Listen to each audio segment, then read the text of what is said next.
Так, эртең менен саат 6. Схваткинин биринчи признактары башталды деп ойлоп атат Айзат.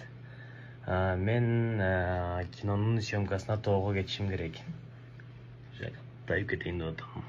Могул жерде төрөйүн дейт. Мояга үстү токой болгон жерде төрөйүн дейт. Экинчисинде Айзат уже опытныйраак экен. Максимально кармалды.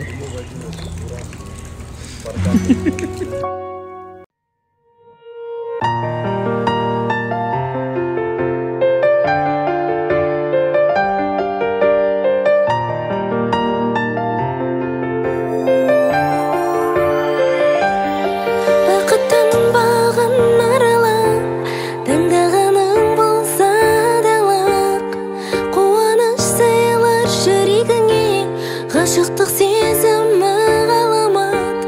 Толқыныңда аясау теңіздің биік, армандар жиып, керемет қой шынында, біреуді жүрсең сүйіп.